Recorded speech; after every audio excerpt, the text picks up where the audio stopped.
À l'occasion du 8 mars, Alice Magueggio lance un appel fort aux femmes. Pour elle, cette journée ne doit pas seulement être une fête, mais un moment de protestation. Elle propose que toutes les femmes s'habillent en noir pour dénoncer les injustices qu'elles subissent. Elle critique aussi le pagne du 8 mars, devenu une charge pour les femmes qui se battent chaque jour pour survivre. Pendant que certaines reçoivent ces pagnes gratuitement, d'autres doivent puiser dans leurs petits revenus. Alice Magueggio appelle donc les femmes à s'unir pour revendiquer leurs droits et dénoncer l'impunité autour des féminicides. Like, abonne-toi et active les notifications pour ne pas rater nos prochaines vidéos. J'ai arboré le noir aujourd'hui parce que pour moi, il fallait passer un message. Il fallait que le monde entier sache. Imaginez un temps soit peu que toutes les femmes de Douala avaient été en noir. Yaoundé devrait se rendre compte qu'il y a un problème qui fédère les femmes. Je ne vais pas vous répondre sans revenir à cette question de pagne qu'on prétend que ça nous fédère aujourd'hui. Au départ, c'était ça l'intention. On disait c'est notre culture, le pagne coûtait 3500 et on nous avait dit la première année, c'était pour 3 ans. Et ce pagne-là, en première année, là, c'était un bon pagne qui ne se défait pas. J'ai encore le mien. Le pagne de la première année de journée de la femme au Cameroun. Mais comme la maison a mordu, comme les affaires ont prospéré, l'année qui suit, on a oublié qu'on nous avait proposé que c'était pour 3 ans. On a refait un nouveau pagne. Et dès lors, la qualité commence à se dégrader. Le pagne est passé de 3 500 à 6 000, de 6 000 à 12 000.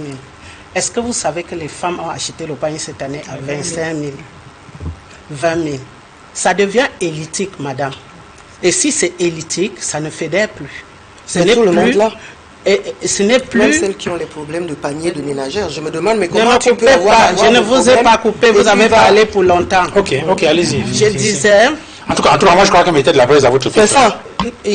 Malgré que ma parole t'énerve, Alice. Allons-y. Je disais que ça devient élitique. Et pire encore. Tu veux dire élitiste? Élitiste. Élitiste, oui. On a compris en tout cas. Merci pour apprendre le français à la commerçante. Je suis là pour ça. Exact. J'ai dit, pire encore, les ministères partagent les pagnes chez eux. Moi, quand je parle là, je m'adresse à notre population que nous encadrons au quotidien. Les ministères partagent les pagnes. Certaines grandes sociétés font le plaisir aux femmes qui travaillent là-bas en leur donnant les pagnes. Mais nous autres, les auto-employeurs, les Bayamsala, le commerce de bas de l'échelle, nous devrons acheter pour nous. Ça fait maintenant un élément de frustration, madame. Ce n'est plus un élément qui éduque, ce n'est plus un élément qui fédère, mais c'est un élément de frustration. Je peux vous jurer qu'une femme au marché Sandaga fait sa vie, nourrit ses enfants, paye la scolarité avec un capital d'environ 50-60 000. Le matin, elle paye ses 2 cajots de tomates, ses bottes de poivrons et ainsi de suite. Elle se met à détailler. Si le soir, elle a ses 3 000 francs de différence, elle fait le riz sauté le lendemain et le cycle recommence. Mais quand vous mettez cette femme-là dans la posture d'aller acheter le pain, je prends le bas mot, même à 12 500, elle va vouloir assortir d'une jupe comme la vôtre, elle va vouloir le foulard qui tend vers le ton de ce pain. À la fin, elle sera au moins à 30 000 parce qu'il y a un 8 mars. Dis-moi quel élément d'éducation on est en train de donner à cette femme-là. Dis-moi si on n'a pas désorienté le sens même de la journée de revendication. Par contre, dans le marché, pour celles qui ont des boutiques, elles font 3 mois sans lumière. Ces femmes sont incapables de dire c'est insupportable de faire son make-up comme vous là et d'arriver et s'asseoir dans sa boutique sointé de sueur. C'est insupportable d'avoir des groupes électrogènes comme dans le marché Mbopi qui ronflent dans les oreilles et rejettent le gaz carbonique. Les femmes ne sont pas à même de dire ça. C'est la question de la santé publique qui est attaquée. Qui mieux que la femme devrait attirer l'attention de l'État du Cameroun du fait que nous sommes en train de nous mourir. Mais seulement, on va voir que les gens vont défiler parce que le modèle du pain, les gens vont acheter, les gens vont prendre. Puisque je pense que si une femme est normale, celle qui se bat de ses propres mains et vit de ce qu'elle travaille, elle ne peut plus se lancer à un tel exercice. En tout cas, moi, non. Parce que ce serait trop de dépenses pour moi. Et ces dépenses, je pourrais faire autre chose avec. Bon, revenons à votre... Tout à fait. Revenant donc à votre question de qu'est-ce qu'on devrait faire. Moi, je dis, on devrait se mettre ensemble pour demander à l'État du Cameroun qu'on nous protège autrement. On a vu les gens qui ont tué leurs femmes. Et heureusement, il y a une griotte que j'affectionne beaucoup et que je lis beaucoup dans les réseaux sociaux, qui est en train de suivre pas à pas ces problèmes de féminicide. Parfois, on met quelqu'un en cellule. Peut-être il est même conduit à Nebel. À la prochaine audience, la personne est portée disparue, a fondu. Vous croyez que ce n'est pas avec la complicité de la justice du Cameroun?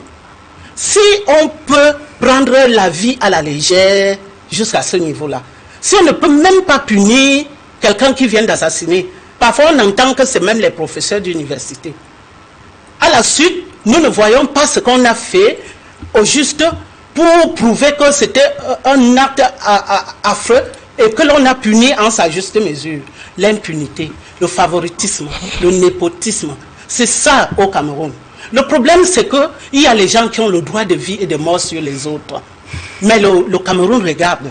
Et je dis qu'encore une fois, je n'attends pas que ce soit ces hommes, excusez-moi du peu, je veux dire ceux qui ont ces mauvaises intentions, il y a des bons hommes qui nous protègent, que ce soit eux qui revendiquent pour nous. On devrait prendre le devant.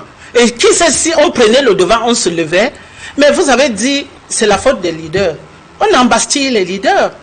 Vous croyez que les libertés, vous avez appris qu'au marché Mbopi, j'avais fait une réunion, comme je le faisais d'habitude, pour regrouper les commerçants et leur dire ce pourquoi il ne faut pas qu'on accepte le fait de nous mettre un compteur unique comme au marché central, parce que la sensibilité ne sera pas ça, puisque les gens voulaient faire leurs affaires sur notre dos. Rien que le fait que j'ai organisé une réunion a valu que ma boutique soit fermée pendant 18 mois.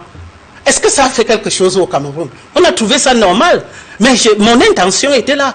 Et quand généralement je fais ces réunions, je les déclare. Et quand on déclare une réunion, c'est pour que les premiers sur place soient les FMO, les surtout non habillés, qui doivent savoir vos gestes et faits, vos pensées, qui lisent même dans vos pensées. Ils n'ont pas permis. Vous pensez que dans ces cas-là, moi, syndicaliste, je vais encore demander à une autre de prendre le devant? Elle va dire, vous savez sur quoi vous comptez, Madame Alice. Donc, il y a la liberté d'expression qui est embastillée. On ne permet pas que les gens expriment ce qu'ils ressentent. Mais alors que ce n'est que dans l'expression de ce qu'on ressent qu'on pourra avoir maintenant la solution au problème. Si Yaoundé veut solutionner des problèmes, qu'il nous laisse lui exprimer les problèmes et qu'il comprenne et qu'il prenne les solutions. En résumé, Alice Maguedjo appelle les femmes à transformer le Journée internationale des droits des femmes en véritable moment de revendication. Entre frustration autour du pagne, impunité face aux féminicides et difficultés quotidiennes, elle invite les femmes à s'unir pour défendre leurs droits et faire entendre leur voix.